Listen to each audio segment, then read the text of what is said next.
नमस्कार। राम राम, राधे राधे। स्वागत है आप सभी का एक बार फिर से शब्दवाणी क्लासेस पर। चर्चा चल रही थी एनसीईआरटी पर, और एनसीईआरटी पर अपन जो चर्चा कर रहे थे वो अपने जो क्लास सातवीं, सॉरी,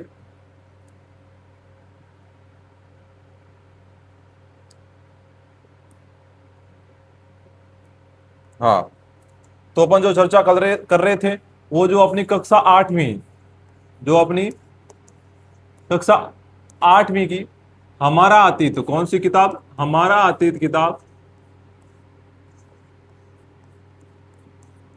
हमारा अतीत किताब का जो सातवां अध्याय है उसके बारे में चर्चा चल चल रही थी। क्या चर्चा कर रहे थे?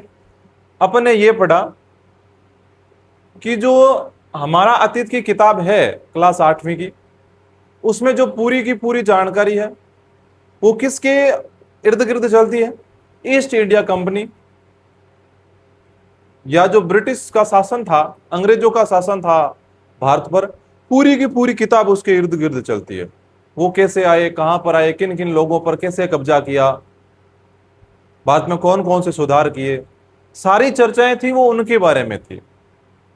ऐसे पढ़ते पढ़ते जो अपना अध्याय 7 था उसमें यह था कि अंग्रेज थे वो देसी जनता को सभ्य बनाने के लिए और राष्ट्र को शिक्षित करने के लिए उन्होंने कौन कौन से प्रयास किए। क्या वो भारतीयों को शिक्षा देना चाहते थे? और अगर वो भारतीयों को शिक्षा देना ही चाहते थे तो वो कौन सी शिक्षा देना चाहते थे?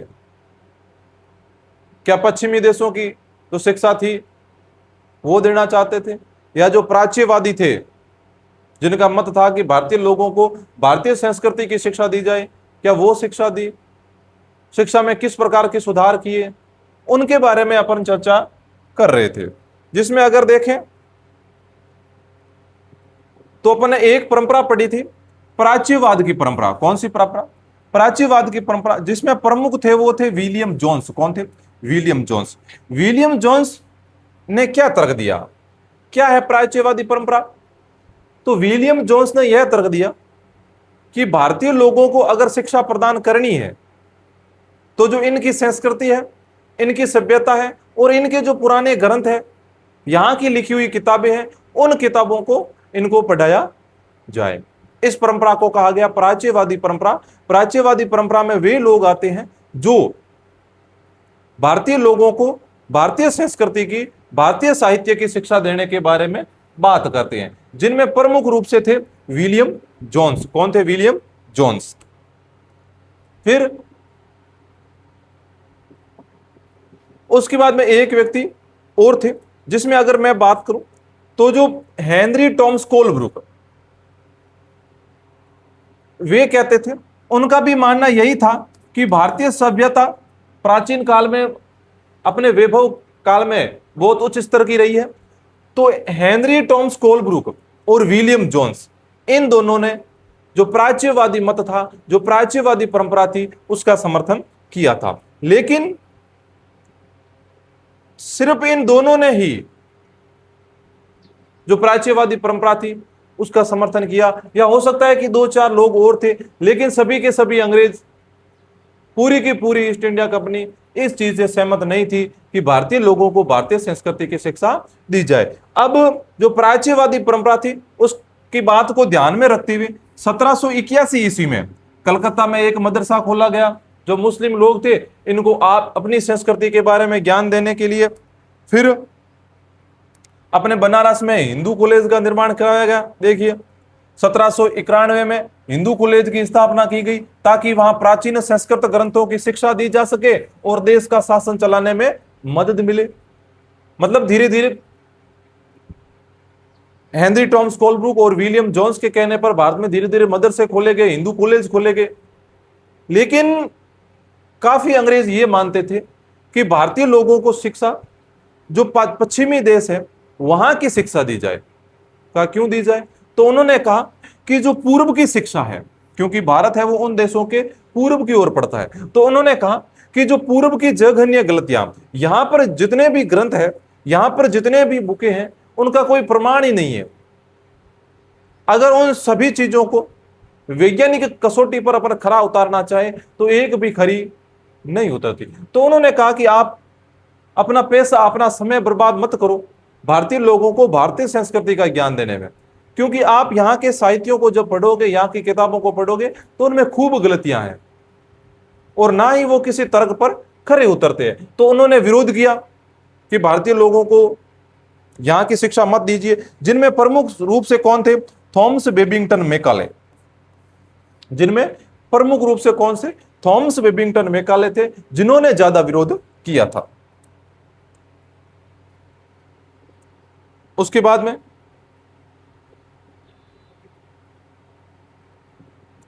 जब ज्यादातर लोगों ने विरोध किया तो उनमें से कईयों का मानना था कि अगर भारतीय लोगों को आपको पढ़ाना है तो जो पश्चिमी विज्ञान है और दर्शन के क्षेत्र है वो इन लोगों को पढ़ाइए, ताकि ये लोग सभ्य हो जाएंगे, ये भी उन्नति करने लगेंगे। एक फायदा पीछे और गिनाया गया कि अगर अपन भारतीय लोगों को अपने देश का ज्ञान देंगे, अपने देश की जो संस्कृति है उसका ज्ञान करवाएंगे, तो ये लोग ज्यादा से ज्यादा वहां से चीजें मंगाएंगे, उन चीजों का उपयोग करेंगे, जिससे अपनी आमदनी और बढ़ जाएगी, अपना व्यापार भी बढ़ जाएगा।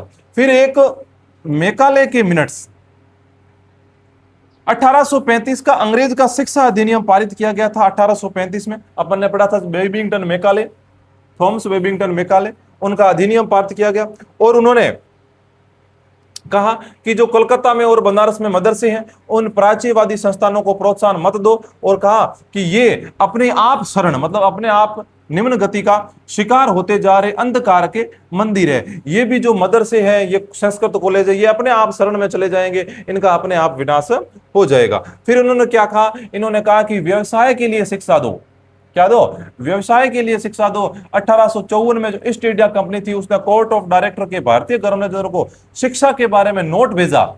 उसमें जो नियंत्रण मंडल के अध्यक्ष थे वो चार्ल्स वुड थे। तो उन्होंने इस दस्तावेज को नाम दे दिया वुड्स का नीति पत्र। उन्होंने कहा भारतीय लोगों को ऐसी शिक्षा दो जिससे वो अपना विकास कर सके, अपने समाज का विकास कर सके और कुछ चीजें सीख सके। तो इस प्रकार की चीजें अपन ने पढ़ी।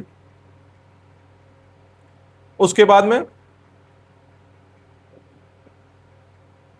अपन ने पढ़ा कि 1857 में जब मेरठ और दिल्ली में सिपाही विद्रोह कर रहे थे, उस समय कलकत्ता, मद्रास और बंबई विश्वविद्यालयों की स्थापना की जा रही थी और स्कूली शिक्षा के परिवर्तन के बारे में भी चर्चा की जा रही थी। ये देखिए, ये कलकत्ता के पास हुगली नदी के तट पर स्थित श्रीरामपुर कॉलेज है।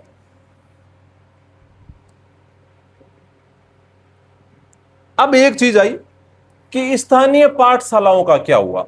स्थानीय पाठशालाओं का क्या हुआ? जिस समय अंग्रेज भारत में विदेशी शिक्षा लागू कर रहे थे उस समय स्थानीय पाठशालाएं थी, काफी मात्रा में थी। अब स्थानीय पाठशालाओं का क्या हुआ? तो स्थानीय पाठशाला थी उस समय इस प्रकार संचालित होती थी कि जो ऋतु के अनुसार, जिस समय छात्रों के घर पर काम होता, उनके खेतों में काम होता, फसल की कटाई करनी पड़ती, फसल की बुआई करनी पड़ती, उस समय पाठशाला में छुट्टी रहती, और जिस समय बच्चे एकदम फ्री रहते उस समय वो पाठशाला आते और पढ़ते।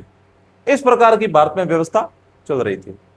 लेकिन इसका फायदा यह था कि जो किसान के बेटे हैं, गरीब तबके के बेटे हैं, वो भी विशेष ऋतुओं में काम करके फसल की कटाई बुआई करके वापस ज्ञान ग्रहण कर सकते हैं। लेकिन जब अंग्रेजों ने इसमें सुधार किया तो इन्होंने कहा कि जितने भी गुरु हैं उन सबको शिक्षा दी, जितने भी अध्यापन कराने वाले थे, और उनको बोला कि आपको क्या करना पड़ेगा? अपना विद्यालय हमेशा संचालित करना पड़ेगा। या साहब और क्या करना पड़ेगा? और आपको वार्षिक परीक्षा भी लेनी पड़ेगी, एग्जाम भी लेना पड़ेगा कि कौन सा बच्चा पढ़ रहा है, कौन सा नहीं पढ़ रहा है। तो जो बच्चे नहीं आ रहे हैं उनका क्या करें? जो बच्चे ऋतु के हिसाब से जब फसल काटनी होती है या बुआई करनी होती है तब नहीं आते हैं, ऐसे बच्चों को नाम काट दो, विद्यालय में पढ़ाना ही नहीं है। अब अगर कोई भी विद्यालय, कोई भी स्थानीय पाठशाला अंग्रेजों की इस नीति का पालन करता तो अंग्रेज उसे कुछ अनुदान भी देते। अब धीरे धीरे जो स्थानीय पाठशालाओं ने ये बात मान ली और जो अंग्रेजों से अनुदान प्राप्त करते थे वो काफी ऊंचाइयों को छूने लगे, और जो पहले की तरह ही चलने लगे वो निम्न गति से चलने लगे, उनका पतन होने लगा। ये सारी चीजें अपन ने पढ़ ली थी। नई दिनचर्या, नए नियम, फिर उन्होंने नए नए नियम ला दिए कि टाइम पर आना पड़ेगा विद्यालयों को। पहले मौखिक रूप से शिक्षा दी जाती थी, उन्होंने कहा मौखिक रूप से नहीं, लिखित रूप से शिक्षा दो। किताबें उपलब्ध करवाई, विभिन्न प्रकार की चीजें उपलब्ध करवाई। फिर राष्ट्रीय शिक्षा की कार्य सूची बनाई।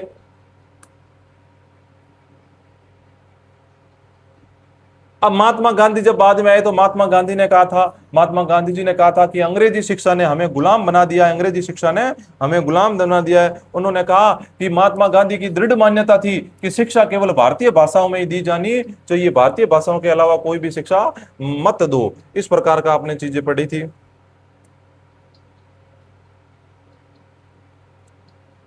फिर ये साक्षरता ही शिक्षा नहीं है। महात्मा गांधी ने एक पत्र लिखा कि अगर मैं किसी बच्चे को पढ़ा दूं, उसको कोई चीज का ज्ञान करवा दूं, तो वो मात्र ही, मतलब वो पढ़ना लिखना जाए, वो ही शिक्षा नहीं है। तो शिक्षा क्या है? महात्मा गांधी जी ने कहा था कि शिक्षा से मेरा मतलब इस बात से है कि बालक और मनुष्य के देह, मस्तिष्क और भावना के श्रेष्ठ तत्वों को सामने लाया जाए। उस बालक में कौन कौन सी ऐसी चीजें हैं जो बाकियों से अलग है, उन चीजों को सामने लाओ। अगर कोई बच्चा खेलने में माहिर है, कूदने में, अन्य कोई हस्तशिल्प उद्योग में माहिर है, तो उनकी जो मुख्य खूबी है उस खूबी को आगे लाओ और बच्चे को उसी क्षेत्र में आगे बढ़ाओ। सिर्फ बच्चों को किताबी ज्ञान मत रटवाओ। साक्षरता न तो शिक्षा का अंत है और न ही उसकी शुरुआत है। यह तो केवल एक साधन है जिसके जरिए पुरुषों और महिलाओं को शिक्षा दी जा सकती है। उन्होंने कहा साक्षरता क्या है? कुछ नहीं है, यह तो केवल एक साधन है। साक्षरता क्या है? इसके जरिए तो अपन बच्चों और को शिक्षा दे सकते हैं, बाकी इसका ज्यादा महत्व नहीं है। साक्षरता अपने आप में शिक्षा नहीं होती है, लिहाजा मैं बच्चों को शिक्षित करते हुए सबसे पहले उन्हें कोई उपयोगी हस्तकौशल सिखाऊंगा और उन्हें शुरू से ही कुछ रचने और पैदा करने के लिए तैयार करूंगा। महात्मा गांधी ने कहा कि अगर मुझे शिक्षा देने का मौका मिले तो मैं बच्चों को सर्वप्रथम उनके हाथ से कुछ काम करने का ऐसा कौशल सिखाऊंगा ताकि प्रारंभ से ही जब वो विद्यालय आना शुरू हो तो वो कुछ बना सके, राष्ट्र के लिए कुछ पैदा कर सके। मेरा मानना है, महात्मा गांधी जी कहते हैं कि मेरा मानना है कि दिमाग और आत्मा का सर्वोच्च विकास इस तरह की शिक्षा में ही संभव है। प्रत्येक हस्तकौशल आज की तरह केवल यांत्रिक ढंग से ही नहीं बल्कि वैज्ञानिक ढंग से पढ़ाया जाना चाहिए। यानी बच्चे को प्रत्येक प्रक्रिया के क्यों और किस लिए का पता होना चाहिए। सिर्फ बच्चों को रटाओ मत, या चल बच्चे ये फलानी चीज रट ले, याद कर ले, मीनिंग याद कर ले, ये सन याद कर ले, ये याद कर ले, नहीं। उन्होंने कहा कि बच्चों को यांत्रिक तरीके से रटाओ मत, उन्हें प्रत्येक चीज बताओ कि ये क्यों हो रही है, ये कैसे हो रही है, इसको अपन कैसे कर सकते हैं, सुधार कैसे कर सकते हैं, इन सब चीजों के बारे में ज्ञान दीजिए। अब जैसे जैसे राष्ट्रीय भावना का प्रसार हुआ, भारत के लोग कहने लगे कि क्यों भाई, हमारे जो छोटे छोटे बच्चे हैं यहाँ के लोगों को आप बाहर की शिक्षा, अंग्रेजी पद्धति से शिक्षा क्यों प्रदान कर रहे हो। तो धीरे धीरे राष्ट्रीय भावना का प्रसार हुआ। कई दूसरे विचारक भी एक ऐसी राष्ट्रीय शिक्षा प्रणाली के बारे में सोचने लगे जो अंग्रेजों द्वारा स्थापित की गई व्यवस्था से आमूल तौर पर भिन्न हो। अब कई जो राष्ट्रीय विचारक थे वो सोचते थे कि एक अलग प्रणाली बनाओ जो अंग्रेजों द्वारा बनाई गई प्रणाली से भिन्न हो। अब कैसी प्रणाली हो, तो उसी प्रकार की एक प्रणाली का विकास किया टैगोर का शांति निकेतन। जो टैगोर है उन्होंने शांति निकेतन का निर्माण किया। अब ये कैसी थी, तो आप में से बहुत सारे दोस्त ने शांति निकेतन के बारे में सुना होगा। क्या आप जानते हैं कि स्थापना किसने और क्यों की थी? अब अपन ने पढ़ा कि कई भारतीय लोग थे जो चाहते थे कि भारतीय लोगों को शिक्षा है वो अंग्रेजी पद्धति से मत दो, भारतीय पद्धति से दो। तो उसी के क्रम में टैगोर ने किसका निर्माण किया? शांति निकेतन का। रविंद्रनाथ टैगोर ने यह संस्था 1901 में शुरू की थी। याद रखना, पूछा जा सकता है कि रविंद्रनाथ टैगोर ने शांति निकेतन की शुरुआत कब की? 1901 में। टैगोर जब बच्चे थे तो स्कूल जाने से बहुत चिढ़ते थे, वहां उनका दम घुटता था। सिर्फ टैगोर ही नहीं, आप सभी भी स्कूल जाने से चिढ़ते हो। मतलब जब सुबह होती है तो एकदम ऐसे कौन स्कूल जाए, आज छुट्टी हो जाए तो अच्छा है, फिर मम्मी पापा धक्का मार मार के स्कूल पहुंचाते हैं। इस प्रकार की स्थितियां चल रही है। तो टैगोर भी यही सोचते थे कि यार स्कूल कौन जाए, 5-6 घंटा क्लास में बैठा रहना, एक टीचर आया पढ़ा के गया, दूसरा आएगा उसको पूरे दिन लिखना, घर जाकर लिखना, याद करना, ये कौन सी स्थिति है। तो टैगोर जी वो भी स्कूल नहीं जाना चाहते थे, उनका दम घुटता था, उन्हें स्कूल का माहौल दमनकारी लगता था। उनको जो टीचर थे ना, अध्यापक, वो एकदम राक्षस की तरह लगते थे। अगर कोई पूछता कि स्कूल में कितने शिक्षक है तो मन ही मन सोचता शिक्षक कैसे, साले राक्षस है, मारते हैं। तो उनका भी दमन घुटता था। टैगोर को ऐसे लगता था मानो स्कूल कोई जेल हो। स्कूल क्या हो? जेल हो, क्योंकि वहां बच्चे मन चाहा कभी नहीं कर पाते थे, क्योंकि वहां पर जाने के बाद में बच्चे नियम में बंध जाते थे, तो अपने मन से कुछ काम नहीं कर पाते थे। तो टैगोर जी को स्कूल जेल लगती थी। आप में से भी बहुत सारे बच्चों को जेल लगती होगी। जब दूसरे बच्चे शिक्षक को सुन रहे होते, टैगोर का दिमाग कहीं और भटक रहा होता। अब बाकी बच्चे तो एकदम, जब टीचर पढ़ा रहा है तो ऐसे बैठ के आराम से सुन रहे हैं, लेकिन टैगोर जी देख तो सामने रहे हैं, लेकिन उनका दिमाग कहीं और ही भटक रहा है, कहीं और ही घूम रहा है। तो उन्होंने कहा कि इससे मुझे क्या मतलब, मैं आ रहा हूं, जा रहा हूं, कुछ सीख तो पा नहीं रहा हूं, क्या मिलेगा मुझे। कलकत्ता के अपने स्कूल जीवन के अनुभवों ने शिक्षा के बारे में टैगोर के विचारों को काफी प्रभावित किया। जब वे बड़े हुए तो उन्होंने एक ऐसा स्कूल खोलने के बारे में सोचा। अब धीरे धीरे जब टैगोर बच्चे बड़े हुए तो उन्होंने सोचा कि यार, जब मैं बचपन में था तो मेरा भी मन नहीं होता था, तो आजकल के जो बच्चे हैं उनका पढ़ने में मन कैसे लगेगा, स्कूल की जो बंदी बंधाई नियम प्रणाली है उसमें वो कैसे रहेंगे। तब उन्होंने एक ऐसा स्कूल खोलने के बारे में सोचा। कैसा स्कूल? कि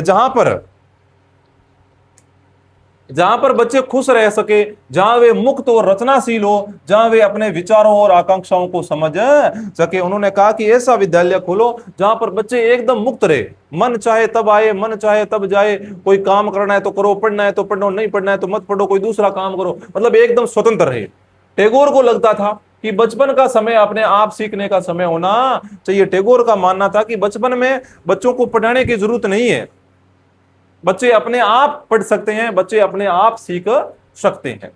वह अंग्रेजों द्वारा स्थापित की गई शिक्षा व्यवस्था के कड़े और बंधनकारी अनुशासन से मुक्त होना चाहिए। उन्होंने कहा कि अंग्रेजों ने तो बच्चों को बांध दिया है कि फिक्स टाइम पर विद्यालय आओ और कॉपी किताब लेके आओ और पेन लेके आओ और पढ़ो और लिखो और परीक्षा दो। इस तरह तो बच्चे बंध गए हैं, वो अपने मन की कुछ नहीं कर पा रहे हैं, बस जो चीजें अंग्रेज कह रहे हैं वो शिक्षकों के द्वारा पढ़ाई जा रही है। क्या इसमें बच्चे के स्वतंत्र मानसिक विकास हो सकता है, बौद्धिक विकास हो सकता है? नहीं। उन्होंने कहा कि शिक्षक है वो कल्पनाशील होना चाहिए और बच्चों को समझाता हो और उनके अंदर उत्सुकता, जानने की चाह विकसित करने में मदद दे। अब शिक्षक है वो ऐसा होना चाहिए जो बच्चे में कल्पना का विकास करे। मतलब बच्चों को पहला बताए कि बच्चों ये चीजें होती है, ये आसपास में चीजें ऐसी होती है, आप बताओ ये चीज क्यों होती है, कैसे होती है। तो बच्चे सोचेंगे हाँ यार सही तो है, ये ऐसे क्यों होती है। अब कोई शिक्षक पढ़ाए कि देखो ये हमेशा सूर्य इधर से उदय होता है, वो इधर अस्त हो जाता है, बताओ ये कभी कभार इधर से उदय क्यों नहीं होता, ये अस्त इधर क्यों नहीं होता। तो बच्चे सोचेंगे यार ये कैसे होता है, हमने तो आज तक सोचा ही नहीं। तो उनमें समझने की जिज्ञासा पैदा हो जाएगी। जब जिज्ञासा पैदा हो जाती है उसके बाद में आप बच्चों को ज्ञान करवाओगे तो बच्चे ज्यादा से ज्यादा शिक्षा ग्रहण कर सकते हैं। वो जितना आप पढ़ाओगे 100 का 100% अपने आप अंदर ग्रहण कर लेंगे।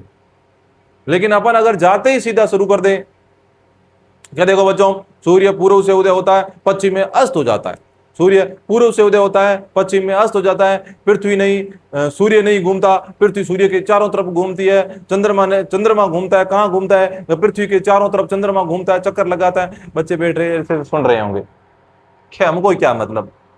लेकिन अगर बच्चों में पहले जिज्ञासा पैदा करें और उसके बाद में यही चीज पढ़ाएं तो संभवतः बच्चे उस चीज को बड़ी आसानी से और बड़ी उत्सुकता के साथ में पढ़ने लगेंगे। तो यही किसका विचार था? यही टैगोर जी का विचार था कि शिक्षक है वो कल्पनाशील होना चाहिए और बच्चों को समझाता हो और उनके अंदर उत्सुकता, जानने की चाह विकसित करने में मदद दे। टैगोर के मुताबिक वर्तमान स्कूल के बच्चों की रचनाशीलता चकित होने के उसके स्वाभिमान गुण को मार देते हैं। अब वर्तमान में जो स्कूल है वो उस बच्चे की रचनाशीलता है, उस रचनाशीलता को मार देते हैं। टैगोर का मानना था कि सृजनात्मक शिक्षा को केवल प्राकृतिक परिवेश में ही प्रोत्साहित किया जा सकता है। बच्चा कुछ नई चीज सीखे, बच्चे कुछ नई चीज का उत्पादन करें, इस प्रकार कि वो शिक्षा कब प्राप्त कर सकते हैं? जब वो प्राकृतिक परिवेश में हो। ऐसे नहीं कि कोई बने बिनाई कोई स्कूल है, बिल्डिंग है, भवन है, उसके अंदर किसी कमरे में बैठकर बच्चे शिक्षा प्राप्त कर रहे, नहीं। अगर बच्चे कोई प्राकृतिक परिवेश में किसी पेड़ पौधे के नीचे या प्राकृतिक शरण में बैठकर विद्या अर्जन करे तभी उनमें सृजनात्मकता का विकास हो सकता है। इसलिए उन्होंने कोलकाता में से 100 किलोमीटर दूर एक ग्रामीण परिवेश में अपना स्कूल खोलने का फैसला लिया। उन्हें यह जगह निर्मल शांति से भरी शांति निकेतन दिखाई दी, जहां प्रकृति के साथ जीते हुए बच्चे अपने स्वाभाविक सृजनात्मकता, मेधा और को और विकसित कर सकते थे। अब जब टैगोर जी के मन में यह विचार आया तो उन्होंने कलकत्ता से, उस समय जो पश्चिम बंगाल का मुख्य केंद्र था कलकत्ता, वहां से 100 किलोमीटर दूर एक ग्रामीण परिवेश में, खुले परिवेश में एक पेड़ के नीचे एक विद्यालय खोलने की सोची और उसका नाम रखा शांति निकेतन, जहां पर एकदम शांति ही शांति हो, बच्चे आराम से आए, बच्चे आराम से जाए, बच्चों के मामले में शिक्षक कोई दखल नहीं देगा। बहुत सारे मामलों में टैगोर और महात्मा गांधी शिक्षा के बारे में कमोबेश एक जैसी राय रखते थे। अब अपन ने जब पढ़ा कि सर महात्मा गांधी जी भी एक चीज कहते थे और ये सेम ही चीज रविंद्रनाथ जी टैगोर कहते हैं, लेकिन इन दोनों के बीच में फर्क था। क्या था कि गांधी जी पश्चिमी सभ्यता और मशीनों व प्रौद्योगिकी की उपासना के कट्टर आलोचक थे। महात्मा गांधी जी कहते थे कि पश्चिमी सभ्यता को भारत में मत आने दो, जो मशीनें हैं, जो प्रौद्योगिकी है, जो विभिन्न प्रकार की मशीनें, मशीनों से तैयार माल है, उन चीजों को भारत में मत आने दो, वो इन चीजों के कट्टर आलोचक थे। लेकिन टैगोर थे वो आधुनिक पश्चिमी सभ्यता और भारतीय परंपरा के श्रेष्ठ तत्वों का सम्मिश्रण चाहते थे। अब महात्मा गांधी जी जो चाहते थे कि पश्चिम से कुछ भी ग्रहण मत करो, ना तो वहां की प्रौद्योगिकी को पढ़ो, ना तो वहां की तकनीकी को पढ़ो, और ना ही वहां की शिक्षा को पढ़ो। अगर ग्रहण करना है तो सिर्फ भारतीय शिक्षा को ग्रहण करो, भारत के ये छोटे मोटे उद्योग धंधे इनको चलाते रहो। लेकिन टैगोर जी का विचार चेंज था। उन्होंने कहा शिक्षा ऐसी प्रदान करो, अगर पश्चिमी सभ्यता श्रेष्ठ है तो उसके जो श्रेष्ठ तत्व है उनको ग्रहण करो, अगर भारत की सभ्यता श्रेष्ठ है तो भारत की सभ्यता के श्रेष्ठ तत्वों को ग्रहण करो, और फिर इन दोनों को मिलाकर बच्चों को पढ़ाओ। उन्होंने शांति निकेतन में कला, संगीत और नृत्य के साथ साथ विज्ञान और प्रौद्योगिकी की शिक्षा पर भी जोर दिया। उन्होंने बच्चों को कला सिखाई, विभिन्न प्रकार के हस्तशिल्प सिखाए, संगीत सिखाया, नृत्य सिखाया, और उसके साथ साथ में महात्मा गांधी जी विज्ञान और प्रौद्योगिकी नहीं चाहते थे, लेकिन टैगोर जी ने विज्ञान और प्रौद्योगिकी की शिक्षा पर भी जोर दिया। इस प्रकार बहुत सारे लोग इस बारे में सोचने लगे थे कि एक राष्ट्रीय शिक्षा प्रणाली की रूपरेखा क्या होनी चाहिए। अब बहुत सारे लोग सोचने लगे कि अगर हम राष्ट्रीय स्तर पर शिक्षा देना चाहे तो हमारी प्रणाली कैसे होनी चाहिए, बच्चों को कौन सी शिक्षा दी जानी चाहिए।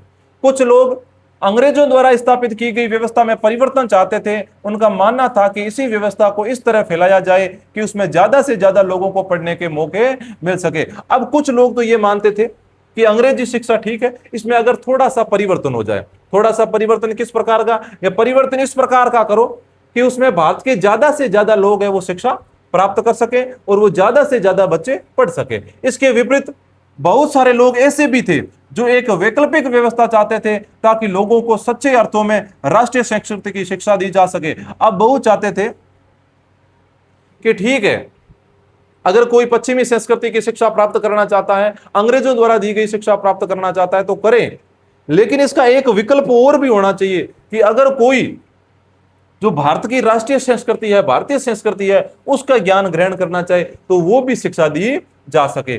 कौन तय करें कि सच्चे अर्थों में राष्ट्रीय क्या है, क्या होता है? इस राष्ट्रीय शिक्षा की बहस स्वतंत्रता के बाद भी जारी रही। अब उस समय एक नाम निकल कर आ गया कि राष्ट्रीय शिक्षा।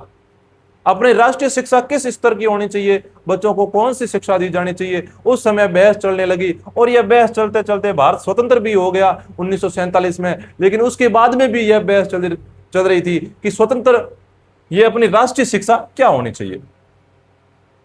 यहां पर देखिए कोयम्बटूर के एक प्रचारक स्कूल में खेल रहे बच्चे। 20वीं सदी के प्रारंभ का यह चित्र है। 19वीं सदी के मध्य तक ईसाई प्रचारक और भारतीय सुधारवादी संगठन लड़कियों के लिए स्कूल खोलने लगे थे। मतलब ईसाई प्रचारक बहुत सक्रिय थे। उन्होंने, भारतीय सुधारवादी संगठनों ने अब लड़कियों के लिए भी धीरे धीरे विद्यालय खोलने प्रारंभ कर दिए थे। अब यहां पर सभ्य करने के लिए शिक्षा। 1870 की शिक्षा अधिनियम लागू होने तक आमतौर पर पूरी आबादी के लिए व्यापक शिक्षा व्यवस्था नहीं थी। जब 1870 का जो शिक्षा अधिनियम लागू हुआ उससे पहले सभी लोगों के लिए शिक्षा की व्यवस्था नहीं थी। बाल मजदूरी बहुत बड़े पैमाने पर थी, इसलिए गरीब अपने बच्चों को स्कूल नहीं भेज पाते थे। अब बाल मजदूरी थी, बच्चों से, छोटे छोटे बच्चों से मजदूरी करवाई जाती, खेतों में काम करवाया जाता, तो ऐसे जो गरीब बच्चे थे वो विद्यालय नहीं जा पाते। परिवार चलाने के लिए उनकी आय महत्वपूर्ण थी। स्कूल भी बहुत कम थे। ज्यादातर स्कूल चर्च या रईसों द्वारा स्थापित किए गए थे। शिक्षा अधिनियम लागू होने के बाद सरकार ने नए नए स्कूल खोलने शुरू किए और अनिवार्य शिक्षा का प्रावधान किया। अब उस समय जरूरी था कि गरीब घरों का, उनका परिवार भी चले, इसके लिए उन्हें आमदनी की जरूरत थी। तो ज्यादा से ज्यादा लोग काम करते तो उनकी आमदनी ज्यादा होती, इसलिए वो बच्चों से भी काम करवाते। लेकिन धीरे धीरे जो चर्च खोले गए और जो रईस है, धनवान लोग हैं, उनके द्वारा कई स्कूल स्थापित किए गए और शिक्षा का अधिनियम लागू किया गया और शिक्षा को अनिवार्य किया गया कि प्रत्येक बच्चे को भी पढ़ना चाहिए, पढ़ाना चाहिए। टॉमस आर्नोल्ड उस दौर के में सबसे महत्वपूर्ण शैक्षणिक विचारों में से एक थे। वह रग्बी नामक प्राइवेट स्कूल के मुख्य अध्यापक थे। माध्यमिक स्कूल की पाठ्यक्रम में 2000 साल पुरानी ग्रीक और रोमन शास्त्रीय कृतियों के विस्तृत अध्ययन की हिमायत करते हुए उन्होंने कहा था। अब एक जानकारी देते हैं अपन को, टॉमस आर्नोल्ड नाम के व्यक्ति, वो क्या कहते हैं कि मुझे हमेशा ऐसा प्रतीत हुआ है कि हमारे अंग्रेजी स्कूलों में जो अध्ययन क्रम अपनाया जाता है उसकी सबसे अच्छी बात यह है कि वह हमारे दिमाग को लगातार अतीत के बारे में सोचने के लिए प्रेरित करता है। वो कहता है कि अपने जो अंग्रेजी स्कूलों में जो अध्ययन क्रम अपनाए जाते हैं, जो चीजें पढ़ाई जाती है, उसकी सबसे अच्छी बात क्या है? तो उसने कहा कि सबसे अच्छी बात यह है कि यह हमारे दिमाग को लगातार हमारे अतीत के बारे में सोचने के लिए प्रेरित करता है कि पहले के समय में अपने यहाँ पर क्या हुआ होगा। हर रोज हम भाषाओं, इतिहास और कुछ साल पहले या हजारों साल पहले के विचारों को पढ़ते हैं। हम डेली पढ़ते हैं कि उस जमाने में क्या हुआ था, आज से 100 साल पहले क्या हुआ था, 1000 साल पहले क्या हुआ था। अब अर्नोल्ड का मानना था कि शास्त्रीय कृतियों के अध्ययन से दिमाग अनुशासित होता है। वास्तव में उस काल के ज्यादातर शिक्षाविदों की मान्यता थी कि इस तरह का अनुशासन बहुत जरूरी है, क्योंकि बच्चे स्वाभाविक रूप से असभ्य होते हैं और उन्हें नियंत्रित करना आवश्यक है। अब कई बच्चे यह भी मानते थे, जो अधिकतर शिक्षाविद थे वो मानते थे कि अंग्रेजी शिक्षा सही है। अगर बच्चे आ रहे हैं, जा रहे हैं, तो बच्चों में कोई अनुशासन ही नहीं है। अगर बच्चों में अनुशासन पैदा करना है तो इस प्रकार से उनको नियंत्रित करना पड़ेगा, शिक्षा प्रणाली को नियमित करना पड़ेगा। सभ्य वयस्क के रूप में विकसित होने के लिए उन्हें मालूम होना चाहिए कि समाज में सही और गलत क्या है। अगर बच्चों को अच्छा मनुष्य बनाना है, सभ्य मनुष्य बनाना है, तो उसके लिए जरूरी है कि उसे उचित और अनुचित आचरण क्या है उसका ज्ञान होना चाहिए। उचित क्या है, अनुचित क्या है, उसका ज्ञान बच्चों को होना चाहिए। शिक्षा खास तौर से बच्चों के दिमाग को अनुशासित करने वाली शिक्षा का मकसद उन्हें इसी मार्ग पर आगे ले जाना था। उन्होंने कहा कि बच्चों को नियंत्रित करो, बच्चों को अच्छे बुरे भले बुरे का ज्ञान होना चाहिए। क्या आप बता सकते हैं कि इस तरह के विचारों ने इंग्लैंड में गरीबों तथा उपनिवेशों में देशी जनता की शिक्षा से संबंधित सोच को किस तरह प्रभावित किया होगा? इस तरह से इंग्लैंड में जो गरीब तथा उपनिवेश में जो देशी जनता की शिक्षा थी उससे संबंधित सोच को कैसे परिवर्तित किया होगा, कैसे प्रभावित किया होगा। तो ये अपना 7वां अध्याय था जो पूरा हो गया। इसमें जो महत्वपूर्ण प्रश्न है कि निम्नलिखित के आपको जोड़े बनाने हैं। आप जोड़े आराम से बना सकते हो, अगर नहीं बना पाते हो तो अपने पीछे की क्लास में जाओ और एक बार उसका रिविजन करो, आराम से बना लोगे। फिर ये क्वेश्चन है, जेम्स मिल प्राच्यवादियों के घोर आलोचक थे। जेम्स मिल प्राच्यवादियों के कहां आलोचक थे? इन्होंने हमें तो बताया था।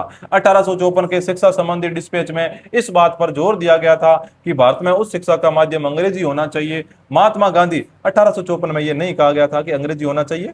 महात्मा गांधी मानते थे कि साक्षरता बढ़ाना ही शिक्षा का सबसे बड़ा महत्वपूर्ण उद्देश्य है। साक्षरता बढ़ाना। रविंद्रनाथ टैगोर को लगता था कि बच्चों पर सख्त अनुशासन होना चाहिए। नहीं, रविंद्रनाथ टैगोर मानते थे कि बच्चे तो खुले घूमने चाहिए। फिर है कि विलियम जोन्स को भारतीय इतिहास, दर्शन और कानून का अध्ययन क्यों जरूर दिखाई देता था? विलियम जोन्स ये क्यों मानते थे कि भारतीय लोगों को भारतीय जानकारी दी जाए? जेम्स मिल और टॉमस मैकाले ऐसा क्यों सोचते थे कि भारत में यूरोपीय शिक्षा अनिवार्य है? अपने जब पीछे पढ़ा था,